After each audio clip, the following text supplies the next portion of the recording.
Good day.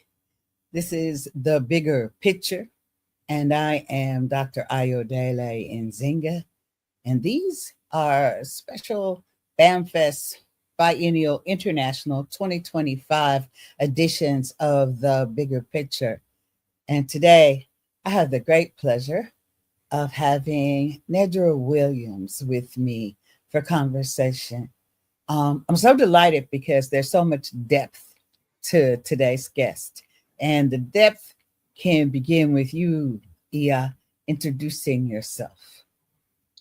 Well, thank you so very much. My name, as you said, is Nedra Williams, and my spiritual name is Ohin Imini Noso Pican, which is a Nedro name that means the doctors whose roots twist from the heavens to the earth. So it makes me a bit of an herbalist, an Osain, and someone that works with the natural flora and fauna of the natural world.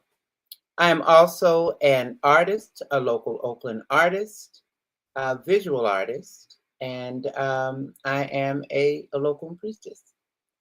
My work is displayed here locally, but also nationally, and I consider myself sort of an abstract expressionist, but always with a spiritual bent to my conceptual work, and that is guided and I would say directed by the Orisha, which is part of our IFA system. Is that enough of an introduction? That is such a meaty Okay. introduction. Um, I don't see myself anymore, but you are right there. okay. uh, I want to let people know that Nedra actually did the cover for Sorrowland Oracle. That beautiful cover with the painting The Magicians on it is one of the paintings that I own in my personal collection of her work. I try to stay out of her studio. I go to her studio or I go to see the work hung, and somehow there's a piece that grabs me and talks to me and tells me that it has to come home with me. So yeah. But it's interesting to have that kind of power, and it is interesting to see how spirituality does flow into your visual art. Let's back up just a little bit and give people a working definition of the African cosmology known as Ifa, and a working definition of the concept of Orisha for the purpose of this conversation. All right. If I can just conceptualize a little, because this is a big, big, big metaphysical science conceptually. And I think I went off. I don't see myself, but I'll just keep talking. Um, and we actually understand the world of Aye, the world itself, as a place of our market. It is our marketplace where we have come to find our destinies. They come with us to find our destinies, to perfect our character, which is called Iwapele, and to do this with the guidance and the help of Orisha. We use divination to stay on track or to really complete our destinies because the world is big and you get distracted with so many things. So, divination is a way for us to center, have a roadmap of our lives. So, divination is very important in our lives. The Orisha are very important, which are natural. We are naturally based. Our Orishas are rivers, streams, mountains, lakes, the sky, thunder, lightning, volcanoes, different things which have different names. And we can go into those things later. But in a nutshell, that is part of our cosmology. And we do believe that we descended from the heavens to the earth on a chain, and we were created by Obatala. Now, there's a lot I just said in all of that, but we can go back and I can give you pieces of that. We are of this world and in this world, and we are informed by our world, but are guided by our Orisha. Ifa is the entire system by which any comes from. And our and how we interpret this is through the words of Orumila and through our Odu, which are the stories and the secrets and the manifestation of the existence of life, of human life. So, in fact, we are the first storytellers of humanity. If I can, I'm taking that license to say that. Does that help? It does. It does. And it also shines a light as a storyteller and a storyteller interested in continuums. Why we would be in conversation. We're actually talking about a continuum that jumped continents as part of the narrative of Ifa. The Orisha came with us from Africa across the Middle Passage to the United States. They I didn't get traveled. that piece. The Orisha traveled with us from Gotcha. Africa through the Middle Passage to all the places we were dispersed to. And it's interesting. Some Orisha are more prevalent in certain places. In Cuba, you know, the hierarchy is embraced in one way. In the southern part of the Americas, like where Oshun Lamare, again, a different type of embracing of the hierarchy of Orisha, but all very much leaves from the root coming directly from Africa and feeding even some religions like Santeria and other variations that are still at the root bound by the system of Ifa. Yeah. If we could think of it as a tree, and there's the trunk of the tree, the roots are Africa, the trunk of the tree, and the migration and the branches by which there's Condoble, there's Santaria, there's Lukumi, and these are names given to the different ritual practices, but it comes from one main root, Ifa. And in that, the way in which I have been taught and trained that the practices or the rituals differ is that sometimes different parts of our African family went different places.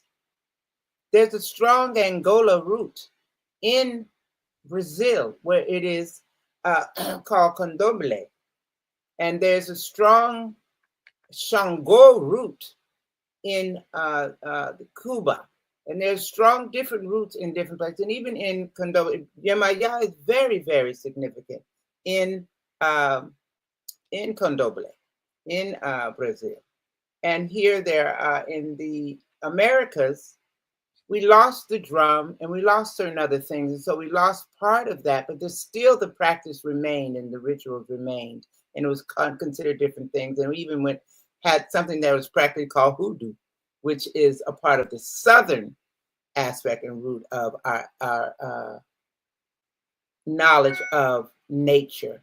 It's medicine. It's Ogun, Ogun medicine. So in all of the aspects of the way in which Black people practice this, it is amazing how we adapted and still came with a cultural root intact. We hear and people say, "Oh, y'all don't have no culture." Listen, I have an art piece that says we came with our culture. It is an embryonic baby inside of an African map with a mask, which I take as the symbol of all of our representations of all of the African people that were displaced throughout the world, and a chicken and a staff for our ancestors that says, remember, we came with a culture. Remember, we came with a belief in God. Remember, we came with relationships and hierarchical relationships, as well as relationships amongst ourselves. That we weren't slaved people. We came from cultures that had diverse and norms, ethics, philosophies, metaphysical values. And I think that's very important. And that's why this practice teaches and tells us that we have to remember that. So it is interesting to hear you describe it as a map, and I love the visual of the roots, the trunk being the migration routes, and the leaves then being the transformed fruit of what came from the root. I'd like to also suggest that Ifa, in a sense, is cartography. It is world making, in that we have the foundational, what lies below, what lies above, what lies in the middle, the elements, all the elements of nature, the elements of life are compounded into a system, a teaching system, then on an axis of character. And Yeah, I missed a little piece. You froze just a little bit. I heard compounded, and I didn't hear the other piece that you said. we're talking about balance Okay. and reciprocity and world making as it is in nature. Yes. And nature, I think, is the only law, our laws of nature. Yes. Because if we follow the laws of nature and the edict of good consciousness, iwapele, Right. righteousness for righteousness' sake, then we evoke a kind of world making that then creates the space to remember one's purpose. And so, the importance of remembering, can you speak a bit about the importance of remembering one's purpose to us in village making, even in North America now? Yeah. Um, to just go to backtrack one thing about when you were talking about Iwapwele, that is our moral code, the cool head, the building of good character. With that, that is something that we work on every day, and that our purpose, we do say, sometimes we do say a prayer for our Ori, that we are a purposeful being in this world, and we manifest our destiny. May our head and our feet walk together as one. That is a morning prayer that I say, so that I know when I go out in the world, not only am I a development and evaluation of moral character of myself, I must be this also for the community. And I model that for the community. So Iwapwele plays a part in not only the balance between myself and the world, myself and the community. You asked about purpose. We are purposeful beings. Each and every one of us has a purpose here. Now, what happens is that it was ordained in the heavens, but we ate from the tree of forgetfulness. So we have to remember, what is it? What did you come here to do? Divination helps us most emphatically. There's also a thing in the beginning of our lives called the Istantayo, which is a, which is a divination done for your child. And this Incentai is done by Babalao, who then marks the child of what's the roadmap. Now, not all of us have had that in North America or any other places, but it's something that is becoming more and more prevalent here in the United States. But this Incentai is the roadmap given to your parents, and your parents are to help guide you there. You get to see it when you're 18, but it's their guide. But also, we as adults who are coming into this as adults also have a roadmap, and you get a reading with a Babalao, or you get a reading with a priest or priestess to help you with your purpose, to help you find your Orisha, if that is your road and your purpose, but also just to help you in your daily life. So the balance is one, and your purpose is to one. Find what your destiny is. You have one.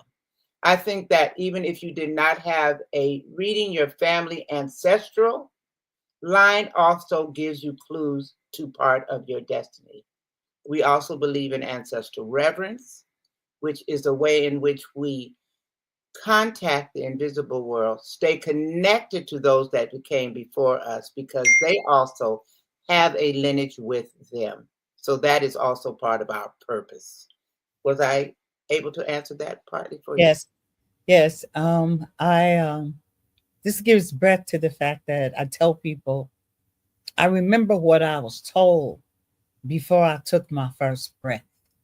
That's how I know what I'm supposed to do. The idea of something being manifest into you.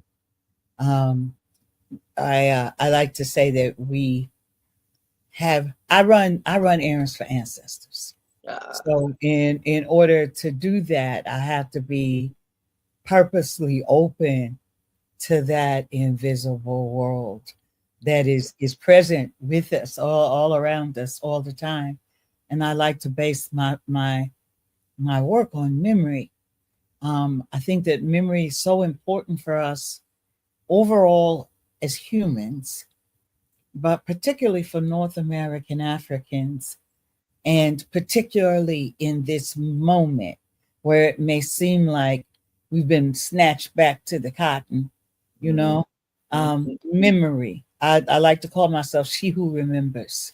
I was looking at some articles the other day. There's an article called She Who Remembers. And yeah, so all of these things obviously are an influence on me of Ifa and being a practitioner. So I'd like to talk about something that helped me sort of sharpen the language for it.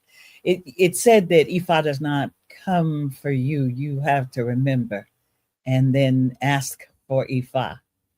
I think that, and you also said something else I found very interesting. You talked about the world being our marketplace, and again our roots to Africa, our cultural connection. There's a quote that is at the bottom of my email. It says, "My culture is the ground I stand on." That is fashioned after being a student of August Wilson, who actually gave me the language to know that I was looking for Ifa. Mhm. I didn't know. There were things I knew, but I didn't know how I knew them. I didn't know why I believed them. And I didn't know how to better express what I instinctively felt from my heart of hearts. So August Wilson said that his work is set on the dirt of the slave pens. And he said that our stories are enough to instruct anyone about anything. Now, when I hear that, I hear Ifa. Okay. Mhm. Say The that one more time. You froze. I wasn't able to get that message. okay. Wilson says his work is based on the ground, the dirt of the slave pens. Okay, I see. And he says that his belief is that our stories are enough to teach anyone anything. I see. Yes. When I listen to that, I hear Ifa. Yeah. There is a story that can instruct you in the meaning of the moment and the possibility of how you align yourself with what your intentions and your purpose are, and being in good character in this moment and allowing yourself to fulfill your purpose. And so when I did the complete century cycle in order, I submit that there's almost kind of a ritual. And I have no idea what religion Wilson ascribed to, but he certainly wove Ifa throughout the century cycle. And the foundation is this character named Aunt Esther. Uh-huh. Aunt Esther, who I'm doing 2 trains right now. Yeah. And Aunt Esther is 349 years old in 1999. Now, in 1999, 349 years is kind of the breadth of our experience after going through the transgression of the Middle Passage. So I Right. submit to you that Aunt Esther is Africa. personified as a mother. Yes. And a mother can be thought of as a tree in the sense that her body being the trunk and the leaves being the children. And this mother is rooted in Africa. So she tells us about traveling under the stars and describes our passage into the different areas of the diaspora through traveling under these stars that see all of our faith. Again, I hear Ifa. Okay. Well, So mhm. I would like to know what you think about that. Well, in terms of that, Odu, the stories, the wisdom, the stories that we have 256, but Odu is female, and Odu is the womb. Odu is the darkness by which everything breaks out. It contains everything, and when it breaks out, and we know that birthing breaks through membranes, it breaks through, and then you see the light. So in that symbology, Esther is the story of almost creation that's carrying all of our stories. Odus are the existence of everything that a human being can do and exist, and the trees and the frogs and the animals and all of them have these stories, and they talk to each other, because there's one point in the world where we could talk to all of these things and they talk back. That these are housed in. And when we get to know them, that we walk every day in an Odu. We walk in a story every day. Sometimes we know which one it is. We know which letter it is. We know which number it is. And sometimes we don't, and we figure it out. But the proverbs of our people have them so capsulized and so beautiful. I know everybody had a grandmother or an old somebody lady that used to tell you, child, don't go out there. Ain't nothing out there. And you talking about, oh yeah, that party is good. She's not talking about that. She's talking about go inside to learn who you are. You know, or there's other proverbs that we have heard all throughout our lives that tell us about, well, these are shortened Odu that get expressed, and because metaphysical realities and some experiences in life are so hard to just talk about, you need to shorten them in a proverb. And I think that our culture is the master at articulating, capsulizing, and expressing these complex existence structures through proverbs. But the whole idea of us finding our purpose and being in a purpose are talked about in this Odu, and it's for the female. So to have Esther as the one that is guiding this is so perfect for me. When I said, oh, this is Odu, she's telling the story. This is how it is. And It's Esther, for us in America to try and listen to the proverb of our Odu here in the America. and Esther goes through the century cycle, which Yes. could be considered as perhaps metaphorically a set of concentrated Odus. They talk about decades. Yes. And in the end, the story is circular because we find our characters, no matter what decade we are in, we find our characters somewhere between old knowledge and new knowledge. In every episode, there is the old knowledge of say the lived experience of America, where the people don't want you youngsters don't go out there and act a fool. Okay. But then there are the youth that think, no, the way it is, somebody's got to act a fool because it's got to change.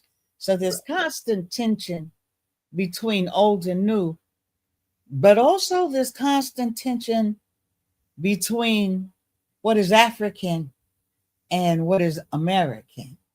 Do you value family ties, or do you value going forward economically in this place? Mm-hmm. Will you give up heritage? Like in the piano lesson, it is a struggle about holding on to heritage. Right. Carved images in a piano that represent a lineage, a pantheon, and finally them coming into possession of this visual narrative because somebody stole it and it's there now. And one family member wants to take it and to sell it. And the other family member wants to hold on to it because they value it differently.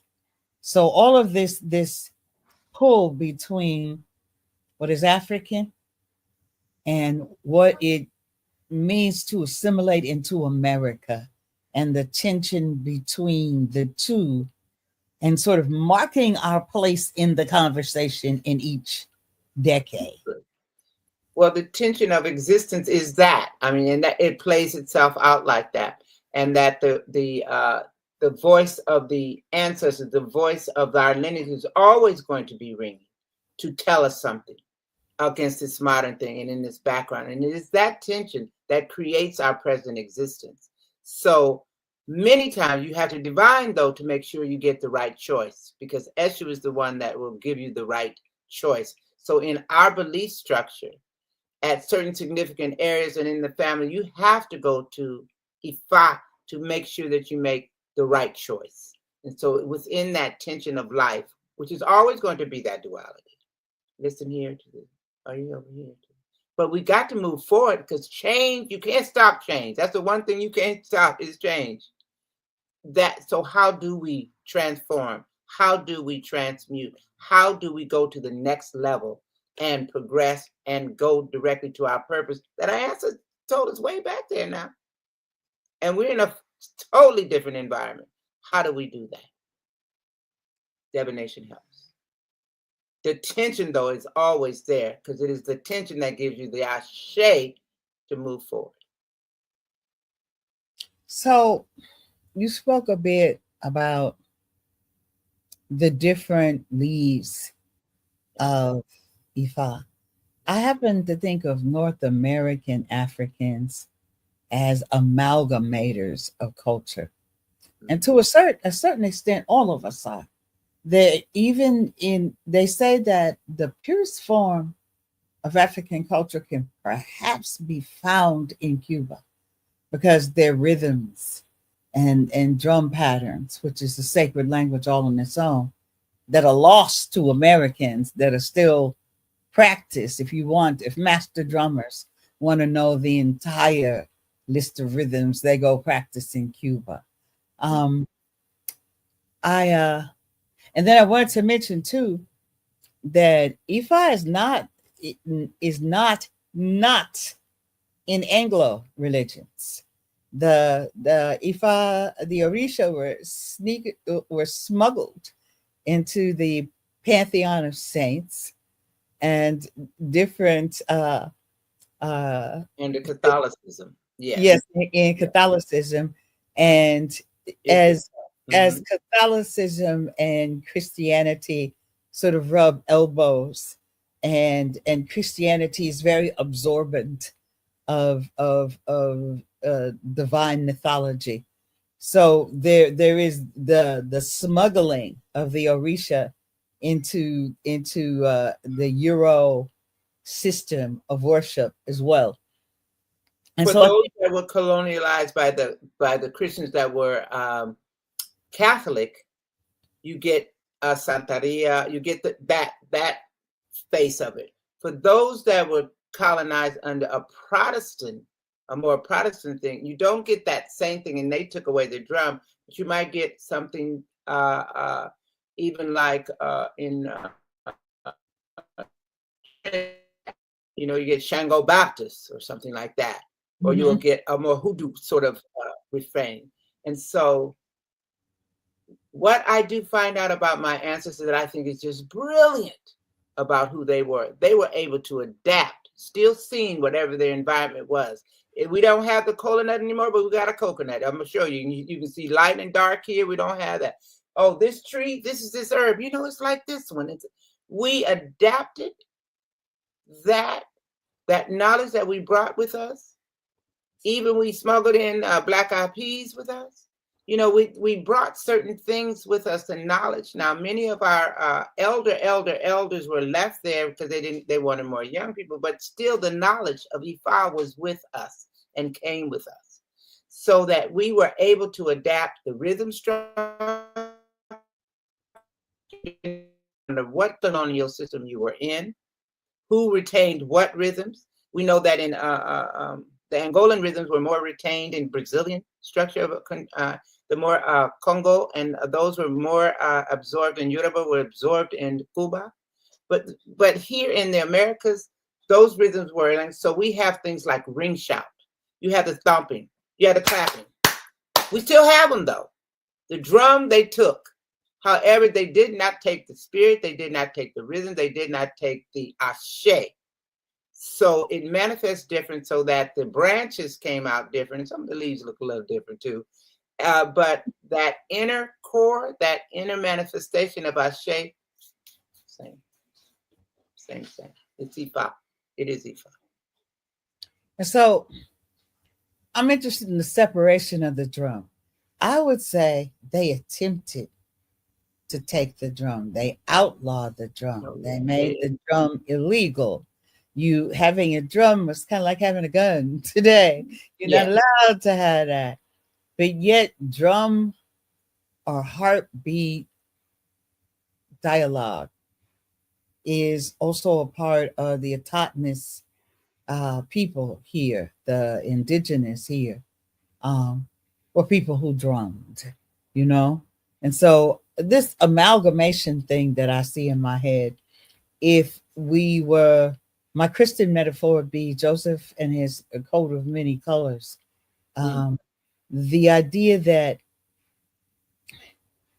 one way to look at it is what we practice in America, and is in terms of Islam, in terms of Rastafarianism, in terms of Ifa, are all American versions of these things.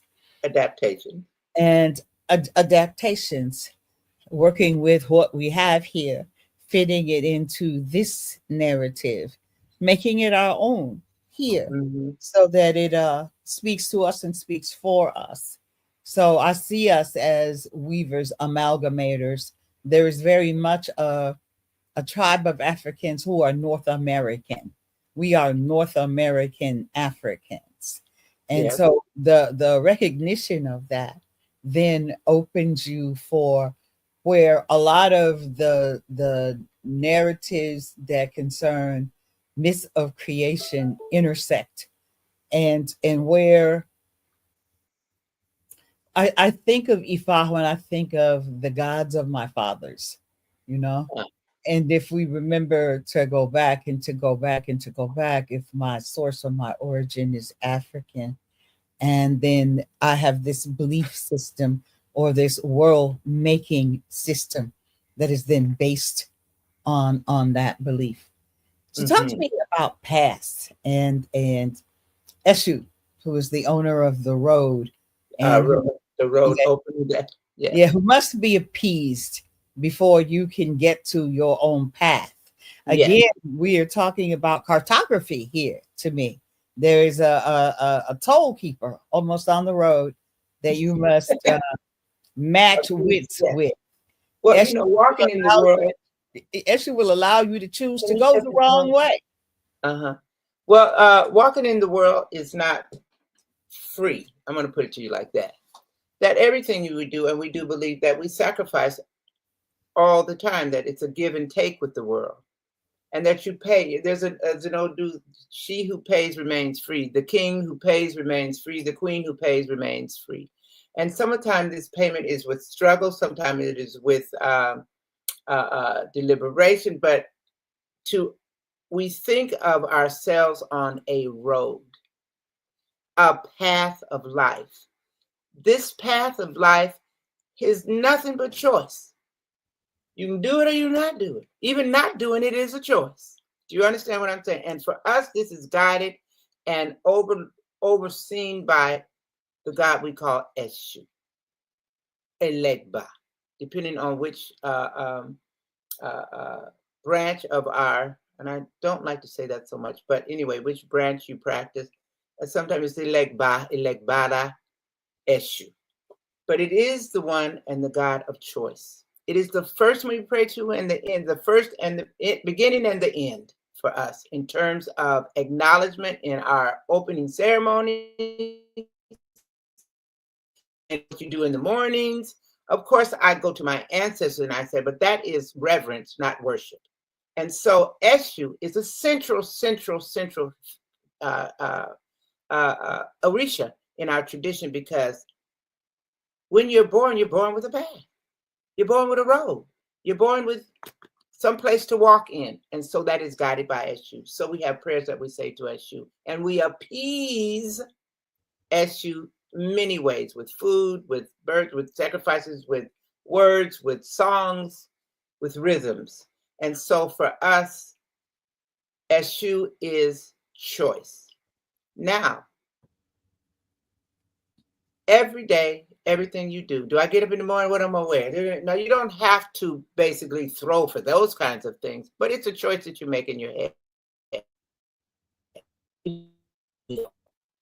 We are not determinists. We have free will. However, there are certain things that you do need to ask you about, and those things you learn as you go along. One of it is many of these things are hard things about your business, your marriage, and things like that. However, we are guided and we are stabilized by the ashe of Eshu, the path, the road, the choice, the road opener. And so we acknowledge that daily. And I think in August Wilson's plays, Eshu is always in there. Always in there. Always So in under there. the guise of one of his characters, he's always there. The issue in Two Trains Running is Hambone. Uh-huh. Hambone is a character who someone promised him if he did a job, he would pay him. And at the end, the person who had power decided not to pay him what his work was worth and told him to settle for something else. And what he should have been paid was a ham. And that's why they call him Hambone, because this character's been flattened to the only thing he says is, I want my ham. He's going to give me my ham. They're very short sentences that all relate to him being paid what he was worth and what he was promised. He's for every day for the last 9.5 years, even on Sundays, just in case the business owner decides to come in, Hambone has got up and started his day in the front of Lutz butcher shop, demanding his ham. Mm-hmm. And he dies not getting his ham. But the interesting thing about him is he refuses to move on. He refuses to drop the ball. And the reason I'm going to use that as a segue, there's another character, Memphis Lee, who got ran out of Jackson because white people took his land. There was a clause in his deed that said, if you find water. Now, what good is farmland if you don't have water, right? But the clause said, if you find water, then this deed is null and void. And so he had a grandfather who could find water. If it was under the ground, anywhere, water talked to his grandfather. So he found water and he built a crop and they took his land. He is now in Pittsburgh, Pennsylvania, and he owns a restaurant. And they're about to tear the restaurant down, eminent domain, like in Oakland. And he's going to get money, but probably not enough to ever, redo what he has. This is the second time this has happened. And then there's a young convict who's just gotten out of jail. He robbed the bank because he got tired of not having no money and everybody else has some. So he thought he'd get his from where the bankers get theirs. He thought he'd rob a bank. And so he has this very interesting moral compass about him. He's very definitely the future. He's that young person running with scissors who old people, Memphis Lee keeps saying, that boy's crazy. That boy is going back to the penitentiary. That boy is going back to jail. We all know a Sterling. This play takes place after the death of Malcolm, and then after the death of Martin. It is right before the Black Power era, and Sterling is very much going to be an advocate of Black Power. Memphis eventually goes to see Aunt Esther, even though he doesn't believe in that kind of thing. He eventually goes to see Aunt Esther, who told him he needs to go back and pick up the ball, and that if you keep running, it can't be no touchdown. If you didn't drop the ball, so in other words, he needs to go back and deal with that first time when someone took something from him that was his. Just like the man took Hambone's labor, and Hambone, who is the savant or the Eshu in this play, only has those lines, but somehow becomes almost the central character, because you realize every character wants a ham in one way or another, and they're all going about different ways to get it. So talk to me about how Ifa can be instructive to North American Africans in this moment, where it seems circles. Can you hear me? I noticed you. You said, "Tell me about E5," and I don't know if I'm under a stable. Is it me or is it you? You're freezing on me every now and then too. I guess that's just. I thought I had gotten myself in a very stable place, but you're fine. You're fine. Okay, but it seems like at the crucial point when you're asking something crucial, then it goes. Universe is interesting. I know. Conversation. The internet's yeah, when you mentioned about there's an Odu where the hole was first dug. That if you get that Odu, you must go back, and sometimes it's an ancestral something you got to clean up. Or sometimes it's that first thing that you have to go back to something so that you can progress. Now you froze. And so when that comes up in a reading, we know that you're stuck somewhere and something is happening, and that you might have to go back ancestrally, go back at something in your past or something so that you can move forward. So that we have those. Sometimes when you don't pay as shoot,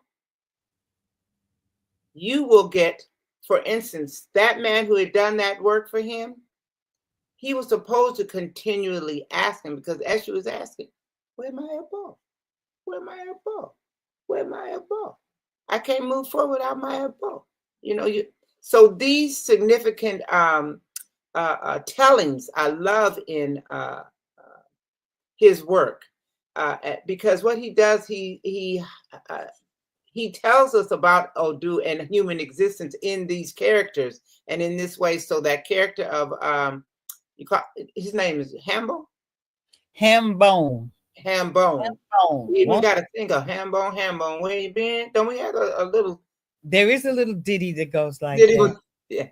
But, and everybody's like, why is this boy still talking about his thing? Oh, it makes me tired. And after a while, you're like tired too. But if you understand the things of Eshu, he will ask you and ask you and ask you and ask you, and you better give it, because something's going to be lacking in you. That Hambone makes Memphis very uncomfortable. Yeah.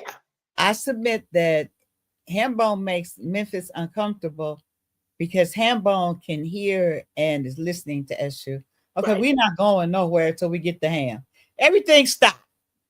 Pay me what I'm due. And what I'm worth and what I did for you. Yes. Memphis, even though he cages it in, he wasn't willing to walk through fire. They set his crop on fire. To get to his house, he would have had to walk through fire. He said, I wasn't willing to do that then.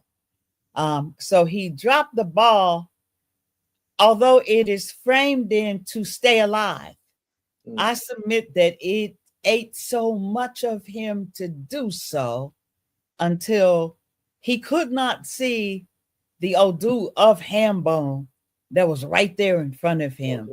It irritated him. It rankled him that Hambone could not move on.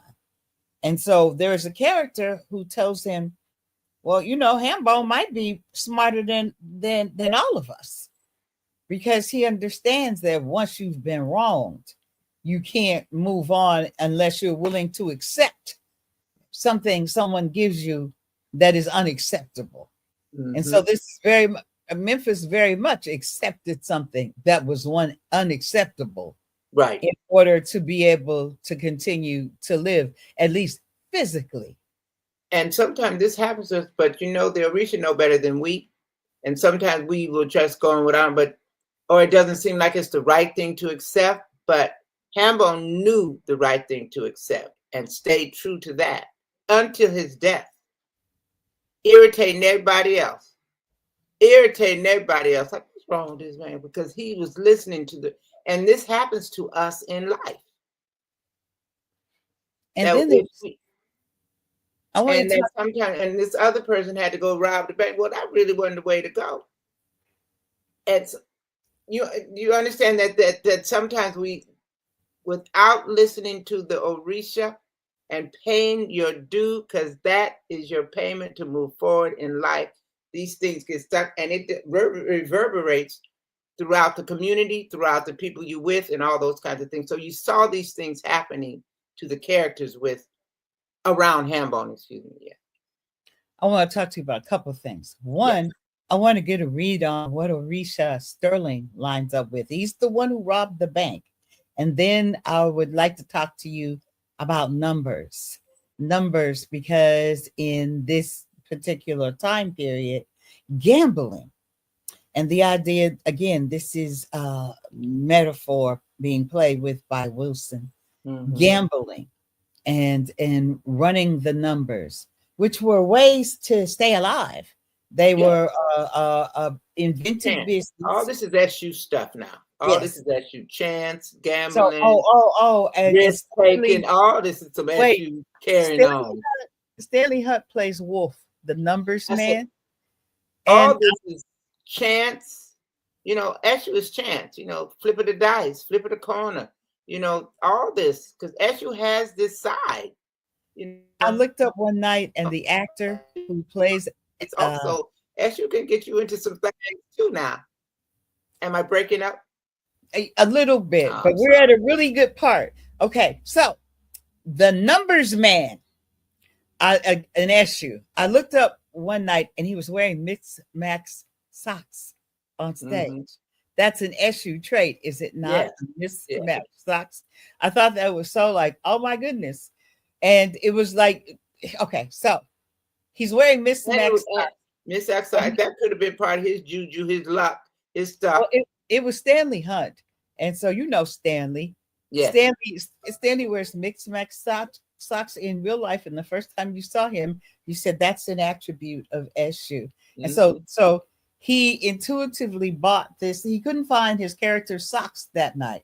So he wore his own socks. So I looked up, and the numbers man, the one who has chance, was wearing mixed match socks. I thought that was so perfect. And it's interesting. I want to beat on who Sterling is, but I want to stop and acknowledge Wolf as SU. Wolf has been coming to the cafe, and he's interested in a woman. And the woman has decided she's not interested in men or love, and so she's very aloof. But Wolf has been courting her for a long time in his own way, and he has formed a relationship in his head. And so Sterling comes in, and Sterling just immediately, hey, mama, don't you remember me? Where you get them hips from? And all of a sudden, the woman who's been sort of asleep warms to Sterling, which makes Wolf supply Sterling with a gun, because Sterling asked for one. And if you remember, Sterling is a hothead. He robbed a bank, and so he even gives an SU type challenge. Sterling says, if I can't find a job, then I better find a gun. Wolf, do you know where I can get a gun from? So with the character who plays it sort of smiles, like, yeah, let me give you a gun so you can go get yourself killed. So I get the girl again, right? He even loans him the $20 to buy the gun.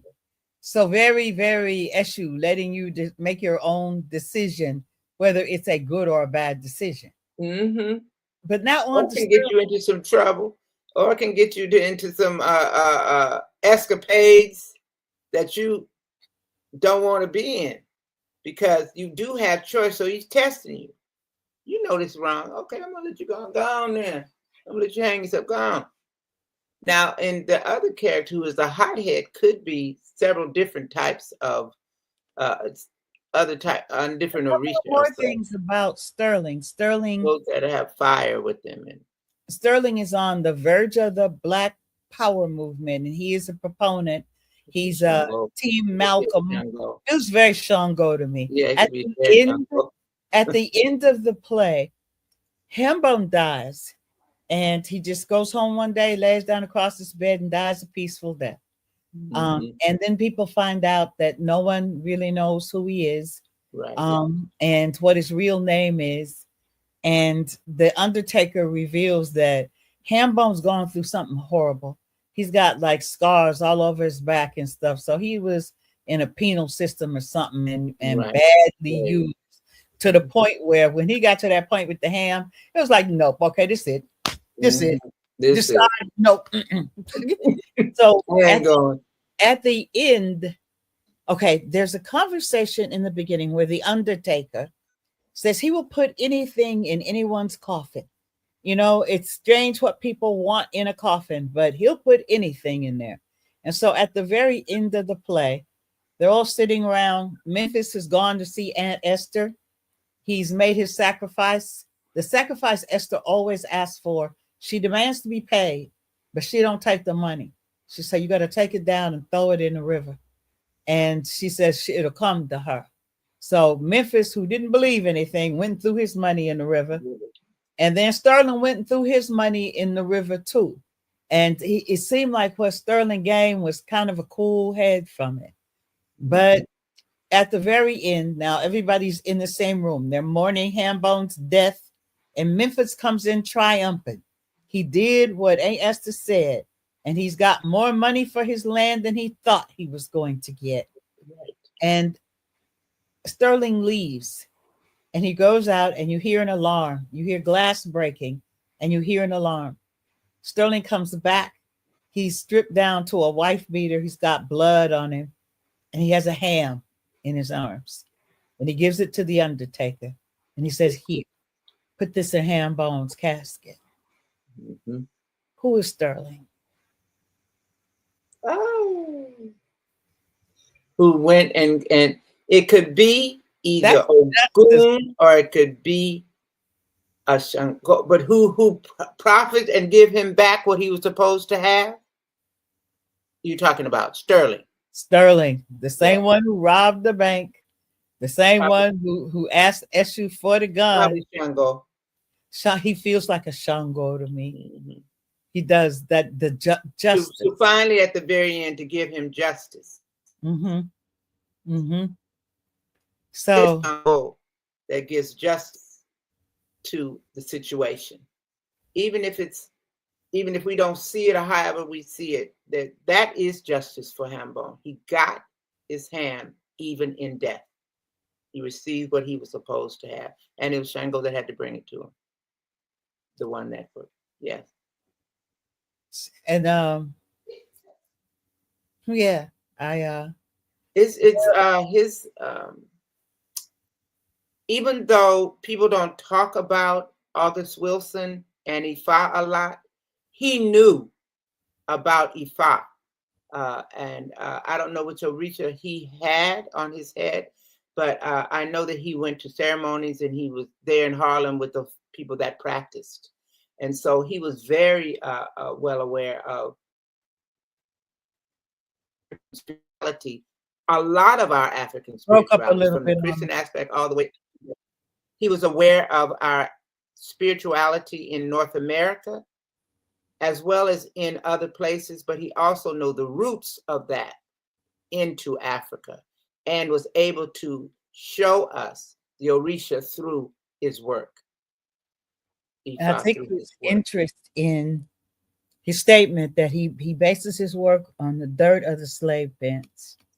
and says that there's enough dignity, knowledge, and humanity there. Teach humanity anything it needs to know about itself.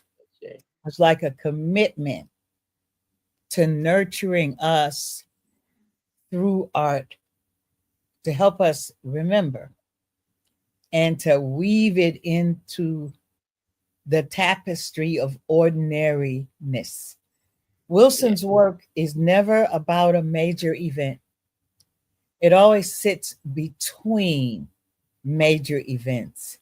The people he talks about, they're never presidents or kings, or they're ordinary Black people, everyday Black people, a myriad. There's a storyteller in this.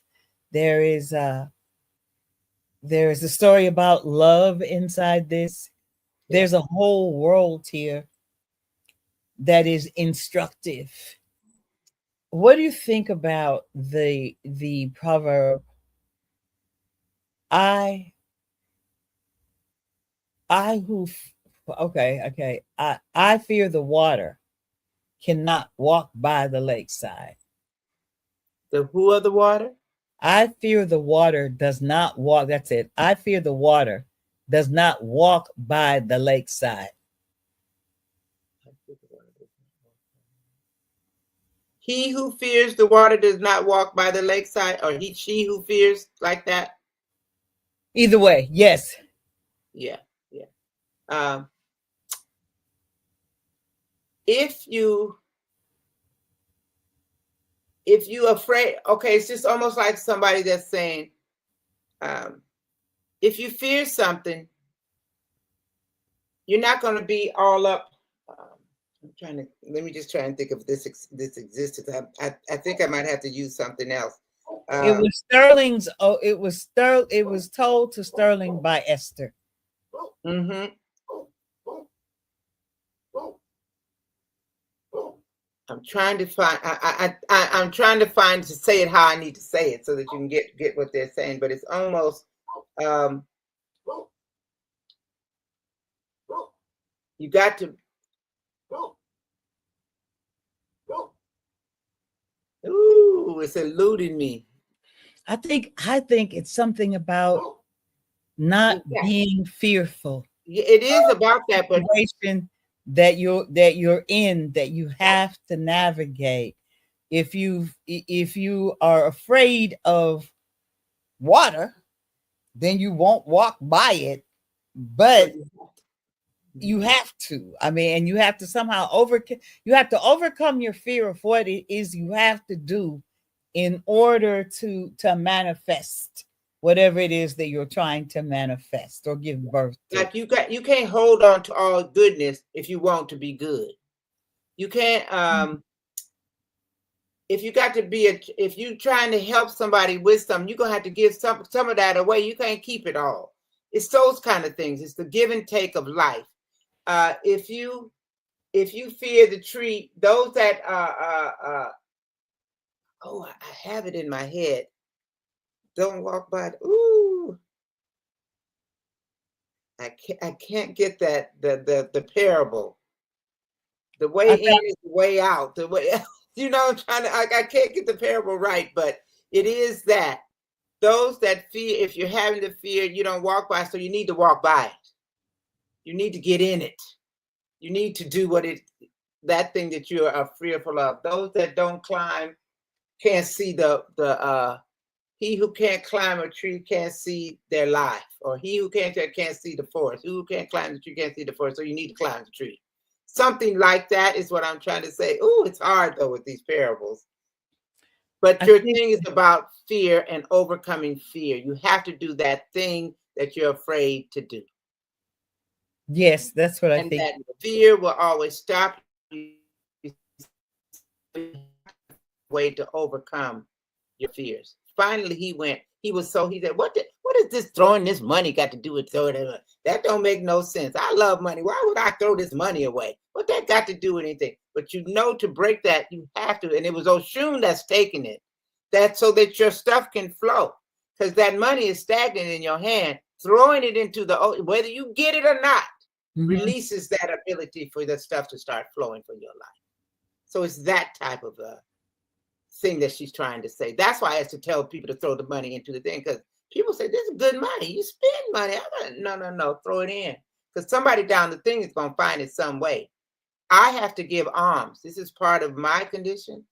Even away, I have to find. Sometimes I have to find a husband and wife that are homeless in the street and a package. It is a part of my gift. I don't know him from anything. Every now and then I have to do that. It is something that is assigned to me in my Odu. I have to find a young little girl and give her something, say, buy you a pair of shoes. Mm. I see twins and I have to give them both money. Same Mm. amounts. I was digging on the train one day. I looked at the lady, I said, please excuse me, I'm trying to find this money. She looked at me and I gave one a 5 and the other 5. I said, this is part of my tradition and this will bless me. May they please have this. And she said, yeah, okay. She didn't understand. That was my blessing. Mhm. Now, what they did with it, or how I said, well, tell them to save it. But what they did was fine. That was my blessing. What they Mhm. did with it is what they did with it.